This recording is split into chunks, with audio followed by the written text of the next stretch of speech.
Orphan of Space by Don Wilcox. Originally published in the fall 1952 issue of Fantastic Story magazine and republished in the number 9 issue of Enigmas magazine in 1956. Read by Darrell T. Smith II for my channel, Quasar Spectra. Orphan of Space. To the reporters who tried to dig into his background, Joe Malette would say, "I was conceived in space," adding facetiously, "My mother was a rocket ship and my father was a cosmic ray. They met briefly, I'm told." "But seriously, Mr. Malette," just Joe, "is it true, Joe, that you've never touched foot on Earth?" That was the inevitable question. Through his boyhood, Joe had dodged the space-riding reporters with fancier footwork than he displayed of late. At 18, his growing good manners were becoming a stumbling block over which his childhood arts of evasion frequently tripped up. With a polite smile and a not-too-obvious struggle for finesse, he glanced away from the direct questions whenever possible. "Why should I go to Earth when the best of Earth comes to me? How many ships have you lived on in your 18 years of life in space?" Joe could answer that one with more relish. It didn't hit so close to the great secret fear which he constantly strove to contain. "Most of my life has been lived on the 16 ships on the Earth-Mars run, but altogether I've made my home on more than 40 different ships, 43 to be exact." "And the story is true, is it not, about your being barred from landing on the Earth at the age of 3 months?" "So I was told. Yes, I've examined the records, and the story has been confirmed." "Going from planet to planet, you make all your landings at the skyports, of course, always a few hundred miles out from the planet proper?" "Yes." "But of course you have set foot on some planets, haven't you? Even if not on Earth, or have you?" Joe Malette put his glance, grown suddenly icy, upon the reporter. "Does your boss make you ask all these silly questions, or do you get paid to think them up all by yourself?" Joe answered, and although not pleased with himself over his sudden display of edginess that doubtless betrayed his vulnerability, he hurried on in a brusque vein. "I'm just like anyone else. There's no reason to make a fuss over me just because I happen to have the floor and walls of a spaceship around me instead of an office building. I'm a very ordinary human being. My heart is on the left side. Both of my lungs are in place. My esophagus leads down to my stomach. I don't breathe through gills, just a couple of ordinary nostrils." "Thank you, Mr. Malette. Joe, I didn't mean to strain your patience." "Sorry," Joe said, calming. "It just occurred to me you might be interested in going down to the surface with me after we land at the skyport. I could show you around at a few Earth spots that I'm sure you've never seen. We could get our pictures taken and have a few interviews." "No, thank you. I'll be very busy all the time I'm at the skyport. I'm shifting to another ship, and I'll have to move my collections across, you know. I carry with me some prize specimens of flora from 3 planets, so I'll be very busy between ships. Would you like to look at my collections?" Joe's mother had died en route to Earth from Mars, and Joe, less than 3 months old, born on the spaceship, had become an orphan of space. If his mother's destination had been the United States of America or any of several other countries, Joe might have been allowed to enter, but the country for which his mother was bound had stiff immigration laws which forbade Joe's entrance. He had no living parent who was a citizen of this country. His father, born on Mars of American parentage, had gone back into the deep hinterlands of Mars with an expedition of frontiersmen, an ill-fated expedition from which only a few returned. Fatherless, motherless, and without a country or a planet, Joe Malette, at the age of 3 months, became the charge of a kindly spaceship steward. The steward was killed in a freak accident at one of the skyports when Joe was 4 years old. By that time, the little lad was well known by the regulars on the planetary space routes. They were fond of him. They had long since ceased to try to gain special dispensations from immigration authorities. Why, after all, should Joe be forced to take up life on one of the planets when all of his friends were men of space? Travelers between planets took a vast interest in Joe's education. His presence on a ship offered endless diversion, and his progress in mathematics and languages was a natural source of delight to passengers with time on their hands. At the age of 8, he would listen with wide-eyed curiosity to tales of life on the planets. He did his best to visualize what it would be like walking out on a surface of almost unlimited walking space.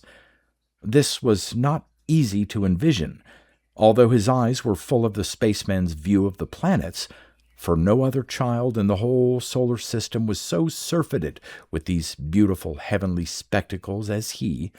Nevertheless, it was difficult for him to think of a planet as more than a very, very large spaceship.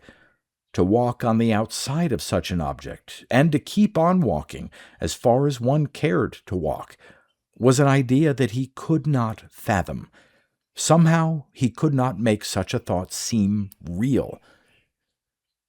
On the skyports, to be sure, he did do some walking on the outside, but such outside walking was always to be done with caution, always within the protection of spacesuits, and always within very definitely limited areas which ended when one came up to the rails, beyond which was nothing.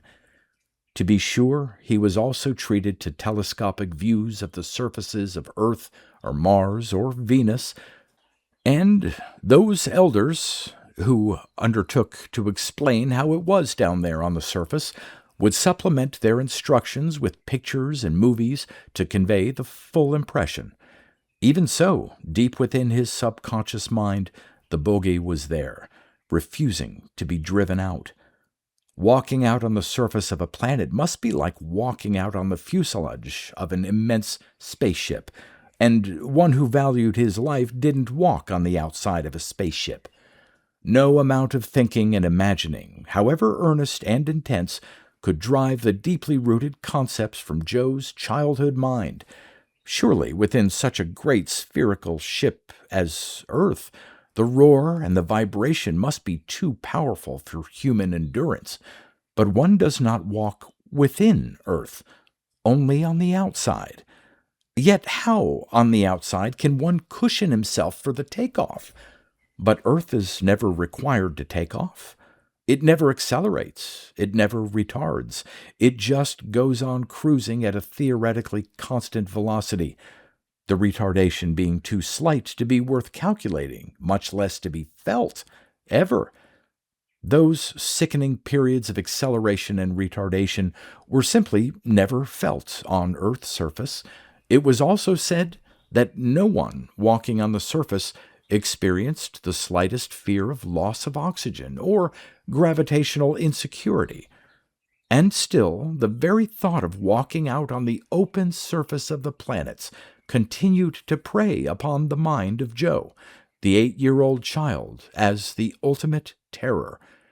Again and again he refused offers of friendly passengers or crewmen who wanted to take him down from the skyports onto the surface.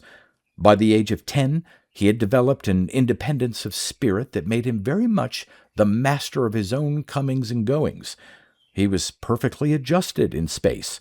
He had found 1,000 ways to make himself useful, and no cruise considered him an expensive luxury. Far from it. He more than paid his own way, now, wherever he went, in the services he offered. Already, his experience in space was beginning to count for something.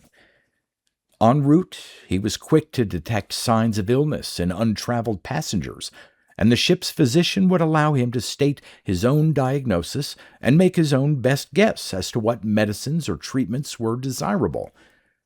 He gathered a rudimentary education in chemistry, medicines, and space health, and he found a world of interest in the studies of diets and the space travelers' reactions to foods. As one of many items which came to his attention, the passengers from southern Europe, who invariably expressed preference for their own native foods, would grow excessively sluggish after 4 or 5 days of their chosen diet. He noticed that they would pep up with a fine return of vitality if they could be persuaded to shift to a diet of the luscious protein vegetables that came from the western continent of Venus. He passed his discovery on to several doctors, and was pleased when one of them wrote a scientific treatise on the subject. He was wary of strong drink. Occasionally, though rarely, he witnessed the spectacle of drunkenness. The behavior of an inebriated person was not wanted on a spaceship for reasons of safety as well as decorum. But occasionally a passenger would bring liquor against the rules and turn to it as an escape from the boredom of long travel. Such a person once persuaded Joe at the age of 13 to sample his bottled goods. It was a breach of faith between adult and youth that Joe never forgot.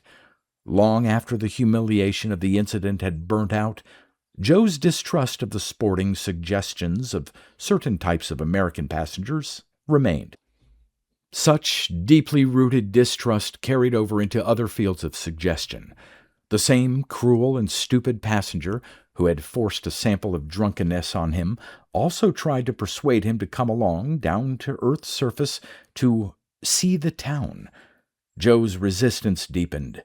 What had been a childhood fear now intensified into a moral stubbornness. The surface of a planet was not necessary to his well-adjusted existence. Privately, he determined that he would live out his life in space. Nevertheless, he was fascinated by the various Earth movies which were frequently shown on board during the long sky flights. A few stock travel films were standard equipment for any space liner, and when he was asked to run to the storeroom and get a film, anything at all, he would choose outdoor pictures, snow-covered mountains and the jungled tropics. Interested passengers would bring him souvenirs of the various planets from time to time, and he gradually acquired a small collection of plants which he attended with scientific care. In the limited space of his room, under artificial light and atmospheric conditions, he created his own little green world, always a subject of much interest to the passengers. After a few failures, he began to have phenomenal success with the prized Venus Weeble, and was able to give away a few shoots at the end of each voyage. Occasionally the ship's table was decorated with a centerpiece of satin red and gold Venus blossoms. In a single case he displayed Lepidoptera from Earth and the most comparable winged specimens from Mars and Venus that he could procure. He missed no chance to bargain with passengers who shared such interests, who could be persuaded to bring him a few souvenirs from nature on their return trips. Once, following a takeoff from Mars, a live butterfly was found to have emerged from its cocoon. To the enlivenment of the passengers, it was allowed the freedom of the ship throughout the voyage, fluttering about as if this were its natural habitat. When the ship landed on Earth's skyport, newsmen and cameramen were waiting to make the most of the story that had been radioed ahead, and Earth's television audience was treated to a glimpse, in full color, of the butterfly that flew from Mars to the Earth. Joe had kept brief diaries from the time he first began to write. Through his teens, he added to the value of these records by obtaining the signatures of important persons on board. His own handwriting, unhurried and freely ornamental, was compared by some of the doting passengers to shooting stars and swerving comets. They found delight in turning through the pages of his journals, discovering that such and such a senator or ambassador or king had traveled this route only a year or so before them, and had obviously been as fond of Joe Malette as they, judging by the inscriptions penned in the journals. A particularly friendly official from Venus, on his way to Earth to clinch a big governmental bargain, was inspired to make the promise to Joe that, If his deal was successful, he would bring back for Joe a gift unlike anything he had ever possessed. Within a few months, the official made his promise good. He brought Joe a small printing press, a few fonts of type, and enough equipment to make possible the publication of a little 2-column, 4-page newspaper, although the facsimile press brought in various metropolitan newspapers. The official declared that Joe's own printed journal was the first genuine space newspaper, written, printed, and circulated in space. When the first issue came forth, Joe, smiling with his thrill of success, washed the ink from his hands and passed out free copies to everyone on board. The enjoyment of that event was something remarkable. No one aboard would ever forget it. Every person on the ship found his own name in the paper, for Joe had discovered something interesting in all of them.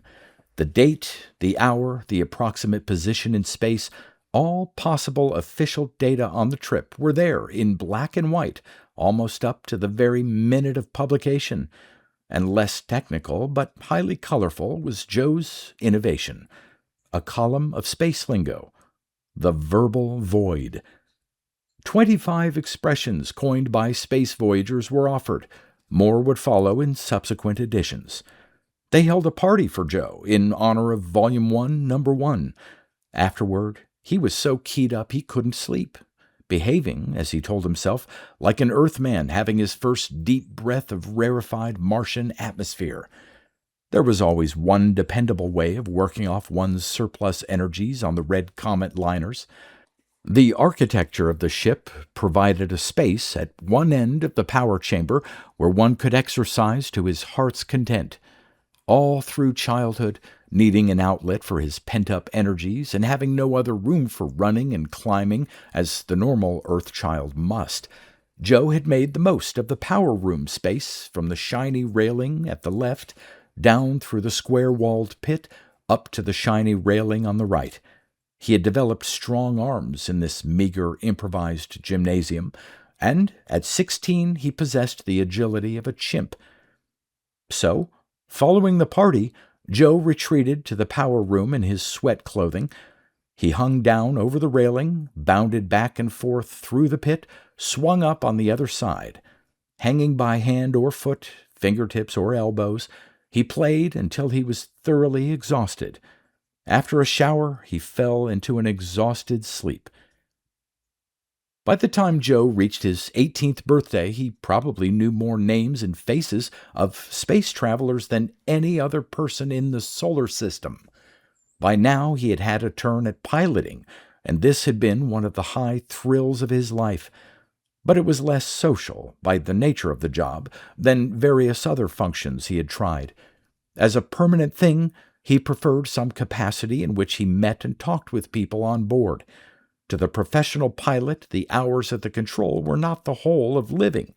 They endured their quiet and loneliness with an eye to the in-between times, when they would pick up the thread of what to them had been normal life on one of the planets. But this was not true of Joe, for he did not belong to any of the planets. He belonged to space. The ship was his world. Its turnover of occupants was his passing society. He possessed no family. He seldom wrote letters to persons he had come to know on the ship. His friends would return now and again, and when they came back, they were again his world. His yearning for female companionship often penetrated his hours of quiet thought. Not often did young girls come aboard. They were to be seen at the skyports, in office jobs, or in the restaurants. There, too, they occasionally appeared as tourists, taxiing up from Earth's surface to the floating port for a wistful look into the big space liners. Occasionally, he would be called upon to guide a party of skyport tourists through one of the Red Comet liners. At such times, he would find himself pleased and a little bewildered by the chattering and giggling of the high school or college girls in the party. Mentally, he would compare them with certain movie females he had come to know by memory from innumerable showings of certain films. He was glad when young wives made the Venus or Mars tours with their husbands, or when families with teenage girls made the voyage. It helped him to develop more confidence in their presence. He needed to get acquainted with their ways. It was one thing for them to exclaim in raptures about the marvelous ship, or about his journal or his collections of planetary specimens. It was quite another for him to talk with them of their own interests. Back of their laughter were curious little whimsies he couldn't always understand. They had common bonds among themselves in their school life, their clubs and churches, movies and parties, all of which was foreign to him. Approaching Earth on one of his voyages, he looked out at it with more fascination than ever before. For on this trip he had made the great decision. This time he would go down. At last his feet were ready to walk upon its surface. Not that his old dread of the unknown had suddenly dissolved, for it had not. It spun about him like a vortex of gravitational forces, trying to hold him back. But cubits had been added to his stature since the phobia had first closed about him. The inner urge of the maturing man pounded, fiercely demanding that his fears be conquered and that he seek new experiences. The person who had helped him come to this decision was a passenger, Patricia Stevens, a girl about his own age. "I hate to see this trip come to an end. Joe, you've been so interesting. I wish we could treat you in turn." Traveling with her aunt and uncle, she had been the life of the ship since the takeoff from Mars. To Joe, she was certainly the most attractive person he had ever encountered in his 18 years. The invitation for him to come down to the Stevens home for a 3-day visit may have originated with Patricia's Aunt Kate. It became a campaign promoted by all three, and Patricia's uncle, Douglas Stevens, being a man of importance in the world of trade, was accustomed to getting whatever he set out to get. Among them, they had discovered Joe's secret, that he had lived all his life in space. The novelty of being the first to entertain him and show him how life was lived on the surface of the planet added the passion of eagerness to their invitation. Joe had become personally fond of all of them, and always there was the thought of Patricia, her dancing eyes and ready laughter. Breathing deeply in his determination to go through with it, he gave them the nod. "I'll go," Joe promised. "I'll be glad to go." He added that he'd prefer not to have any encounters with reporters. They always wanted to make such a fuss. This concession was readily made. They wanted Joe for himself, not for the publicity. "But one promise I'll not make," the buoyant uncle said with a twinkle. "I won't promise we'll limit you to 3 days. I'll have only 5 days stopover, and I'll need at least 2 at the skyport." Uncle Douglas chuckled.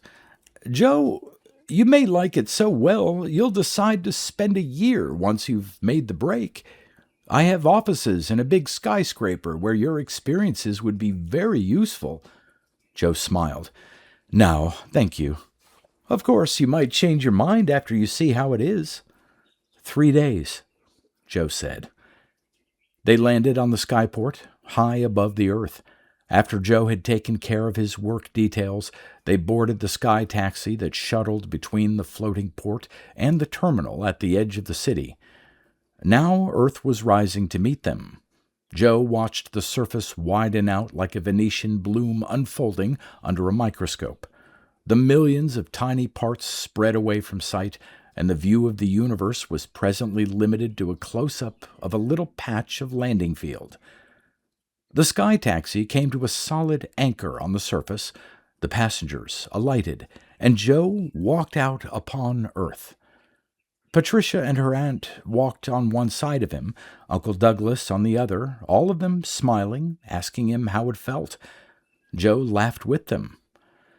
"On one trip," he said, "we hatched out a batch of little chicks, and I remember how they acted. That's how I feel, a little shaky, as if I'd just broken out of an egg." "Now, Joe," Aunt Kate protested, That makes us out to be 3 mother hens." "Well, I resent that," Patricia said. "Anyway, you're much too steady on your feet for a newborn chick. After all, gravity is gravity. This is the weight I'm used to." "Well, this is the real. Nothing artificial about it." Uncle Douglas couldn't help taking a proprietary air. This was his world, and as a captain of industry, he indulged in the pardonable foible of seeming to own everything, from the grass to the giant skyscrapers towering above to the very gravity underfoot. In a cab, they spun through dizzy traffic of the sort that had always fascinated Joe in the movies. As they rode along, he tried to look in all directions as fast as the sights were pointed out. He was ashamed of the sickening feeling of confusion that filled him, and resolved not to reveal that he was veritably reeling. Tightening his nerves, he took in the mad jumble of impressions as fast as they came. The 3 days were tightly packed. He was shown the parks, the avenues, the skyscrapers, the art galleries, the brightly lighted theatrical district, a huge movie palace, a Broadway play. They drove him through the botanical gardens. They were guided through a great printing plant where the giant presses were running. They took in a museum of massive rooms where hundreds of thousands of objects were on display. They walked with the throngs of people and watched humanity stream into the subways at the close of the working day. And all the while, Joe's eyes were wide with curiosity, drinking in the millions of images photomontaged upon his retina, his eardrums beating with the cacophony of civilization at its maddest pace. He felt the surging vibrations of power unlimited. He breathed in the amazing tumult of smells that delighted or sickened or bewildered. And through it all, his 3 guardians took joy and pride in the game of serving him their world. "It's more concentrated than any food pills I ever swallowed," Joe confessed. "Only the time is passing so fast," Patricia wailed, "and we've scarcely begun." It was the final evening at dinner in their suburban home, and Aunt Kate asked, "Must you go back? Your ship doesn't leave for 2 days yet." "I'll have 2 full days' work getting ready." "But you do like this world of ours?" Patricia had asked the question many times in the past 3 days, and with each answer she felt a vague uneasiness. There was something in Joe Mallette's mind beyond her reach, something hidden. When she sensed its presence, the alarm bells rang a warning through her heart. "This world of yours is tremendous," Joe replied, and there it was, that wistfulness, that reserve, that something that went deeper than all this pageant on the surface. "He'll stay until morning, won't you, Joe?" Aunt Kate said. "You can get a sky taxi early in the morning." Joe said, "You've all been very wonderful." "Sure he'll stay till morning," Uncle Douglas said confidently. "Maybe longer. I've been thinking. Excuse me, I'll make that call right now." And in the middle of dinner, he got up and went to the phone. He called the skyport, and in a moment he was talking with an official whose name Joe knew as he knew his own. "I'll tell you, Mr. Grayson, I'm thinking of kidnapping this young man of yours. Yes, a job along the lines we discussed. I think I can make the offer attractive enough. Yes, I understand. But you know, a year of life here on the surface would be a fine thing for him, and his background would be very useful." "His preference? Oh, he likes it down here, no doubt of that.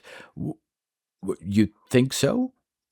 "Well, anyway, I'm going to talk it over with him tomorrow." Uncle Douglas came back to the table, smiling. Joe swallowed hard. "I don't wish to seem ungrateful, but I only planned to stay 3 days." Uncle Douglas waved the thought away. "We'll not talk about it tonight. Tomorrow you'll come down to the office with me first thing in the morning and look the situation over." Joe rose suddenly, and his voice was tight. "I'd better go now. Excuse me. Joe! Patricia cried. We haven't finished dinner yet. I'm sorry. Joe sat down, embarrassed. The silence was strained for a moment. Then everyone began talking of other things, trying to restore the merriment. After dinner, Joe wandered out onto the porch alone.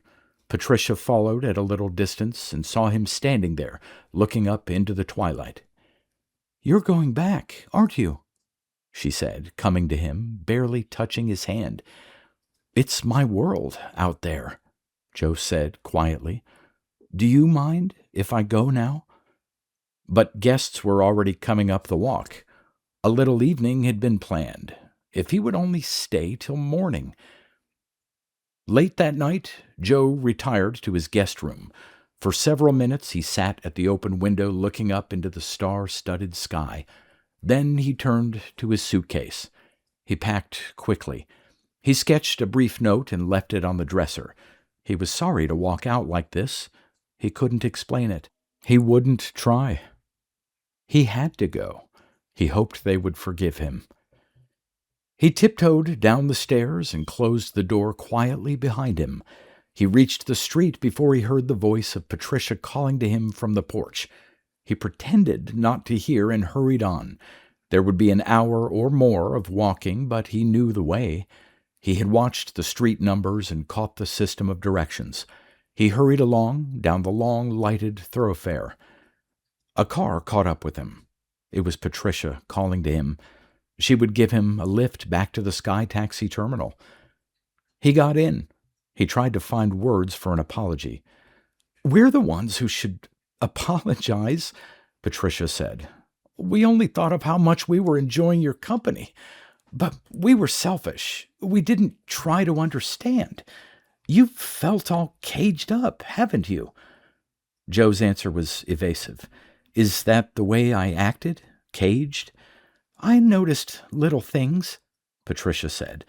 The way your shoulders would tighten when we'd go through the canyons of skyscrapers, as if you felt pressure from all sides. Joe smiled but made no comment. And the way you've breathed when you thought no one was noticing, trying to breathe deeper. Not from any lack of air, but from a craving for space. I saw it, and I should have known. And I've noticed how you've missed the stars. You're used to having them for neighbors, aren't you? Is that it, Joe? Do I understand you, or is there more? They drove along in silence for minutes while Joe groped for his own answers. Have we failed you somehow, Joe? Patricia asked, when his thoughts found no words. No, it wasn't that. Not by any means. They had all been the friendliest people in the world, and he would never forget them. Well, then what is it, Joe? I don't exactly know. It's nothing you could guess. Well, as much as anything, it's a terrible feeling of loss, of waste. She didn't understand. As they came to the terminal, which might have been the parting of the ways, he asked a favor. Day after tomorrow, he said to Patricia, before my ship leaves, would you come to the skyport? We'll have a cup of coffee before I go.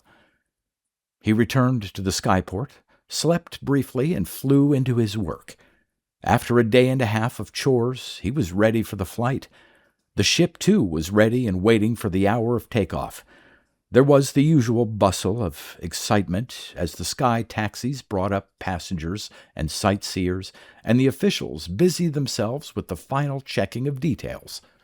Joe watched the taxis arrive with a curious feeling of eagerness.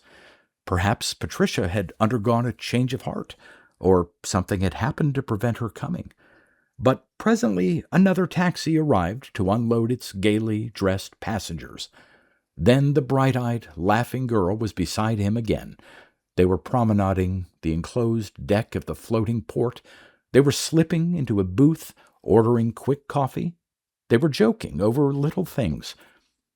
Patricia grew more serious as she said suddenly, Joe, I'm making you a promise. I'll never ask you again whether you like this world, the world down there that we live in." A hint of tears came to her eyes just for an instant. Now, Joe smiled. "It is a fair question. I was too confused the other night. The answers wouldn't come. I couldn't get a solid grip on my own feelings, somehow. But now I think I know. I'm not asking you, Joe. Well, I'm telling you because it's something I want to say. And you've been willing to understand." He studied his coffee a moment before looking up. She was waiting, not urging him, but waiting. "Once," he said, "a butterfly hatched out on the ship and stayed alive on the whole voyage. Through thousands of miles of space, the passengers were fascinated by it. Just one butterfly. It was a precious thing. I like things like that. And those plants I grow, less than 24 of them, I know them in the same way that I know people. Every new stem and leaf and root hair is something to watch. And my records and films and books, just a few carefully chosen books, you remember how much the passengers got out of them? Of course, on a trip. Those books take a bad beating from overuse, and I have to replace them. But the fact is, they stand the test of space and time. Why?" "Why?" Patricia echoed. "Because people put their real attention into them. That's my world of space. There's time to explore things for all their meaning. Now do you see why I found life on the earth such a waste is the word you used before? Waste and loss? That's what it seemed to me. Right and left, I was shocked. I was terrified, until it was all I could do to hold back and not blurt out the awful remarks that would have hurt everyone's feelings. Those botanical gardens, for instance. We drove through acres and acres. How can any flower in that wilderness ever be singled out and appreciated? But there are thousands of people to see them. Do they really see them? Possibly, in the same sense that they see the stars in the sky. Then there was the museum. Do you remember all those mounted butterflies? Hundreds and hundreds. So many that they couldn't be valued. The school children walked past, remember? They said, 'Gee, look,' and then they raced on." Patricia smiled.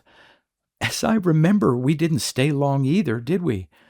Your uncle waved at them and said, 'Nice, aren't they? Let's go this way.' Later, we passed a record shop. The music came out into the street, and it was one of the finest voices I ever heard. Great music, thrilling, yet the throngs of people moved past without even noticing. I didn't think I was a fragile person, but that hurt me. Yes, and it angered me. They probably caught a little of the music, even if they didn't stop. At least a snatch." "A snatch." Joe nodded. "I guess that's the difference between your world and mine. There's so much of everything in yours that you're compelled to waste most of it. It showers off people like sunbeams. And like sunbeams, it helps to sustain them. In time, Joe, you may come to like my world. Like sunshine, it's generous with all the things you value. But I do believe this, Joe. It takes someone like you to make us really appreciate—" A signal suddenly sounded through the port. Joe paid the bill and caught Patricia's hand, and together they streaked down the promenade toward the connecting airlocks, talking animatedly as they went. Joe was glad to be going. Patricia knew this, but she knew, too, that their little talk had done them both good. His spirits had come up. He had said the words he needed to say to drop off the depression that her world had left over him. The squeeze of his hand upon hers was reassuring, and he spoke with feeling as he thanked her. "Thanks for a view of your world, Pat, even if I prefer my own. And thanks for giving new meaning to mine. But, Joe—" "Yes?"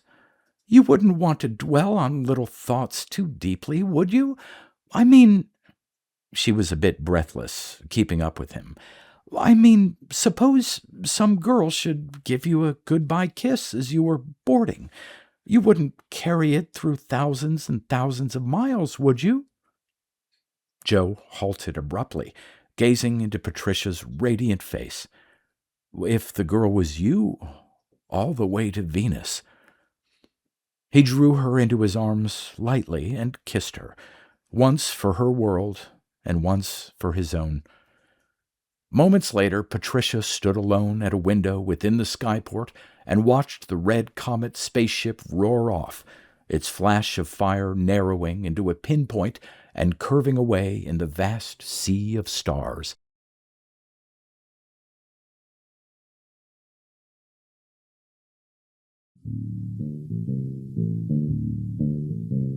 You've been listening to pre-1990s speculative fiction readings with a highlight on science fiction by Darrell T. Smith II. Please consider clicking the donation link in the description box. Thank you so much for your time and your imagination.